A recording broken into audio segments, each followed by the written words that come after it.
ఒక అభిమానిగా మీకు ఆ డౌట్ రావడం తప్పని నేను అన్నా. ఒక అభిమానిగా ఈ సిచ్యువేషన్లో ఇంత గందరగోళం జరుగుతుంటే మీకు ఆ డౌట్ రావడంలో తప్పేం లేదు.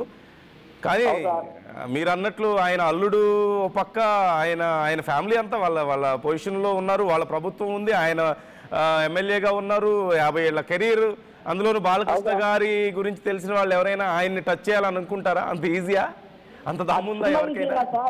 సార్ అంత చిన్న విషయాన్ని సాల్వ్ చేయలేకపోయినారు సార్. ఇంతమంది ఇల్లేం డబ్బులు లేని వాళ్ళ సార్ వీళ్ళు.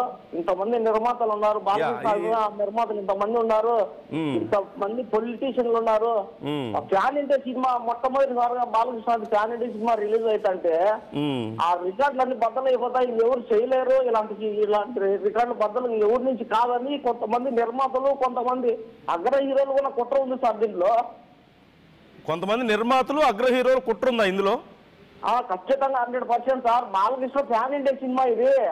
బాలకృష్ణ రికార్డులు అన్ని బద్దలు కొట్టేస్తాడు.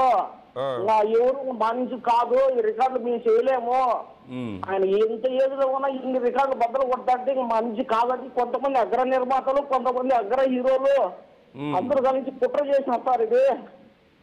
ఓకే ఓకే, చూద్దాం మరి ఏం చేయాలంటారు.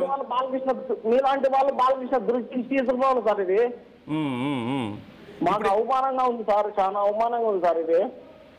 ఓకే, ఇప్పుడు ఏం చేయాలంటారు? ఎవరు ఈ విషయంలో బాలకృష్ణ గారికి మీరు ఏమైనా చెప్తారా ఈ విషయంలో? మరి బాలకృష్ణ గారికి ఒకటే సార్, ఆయన బోలా శంకరుడు అందరిని నమ్మిపోతాడు సార్.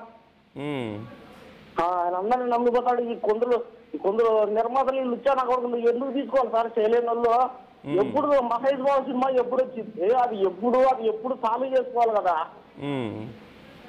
దానికి దీనికి లింక్ పెట్టి మద్రాసులో హైకోర్టులో కేసు వేసి ఇప్పుడు నిలిపేయడం సార్ అది.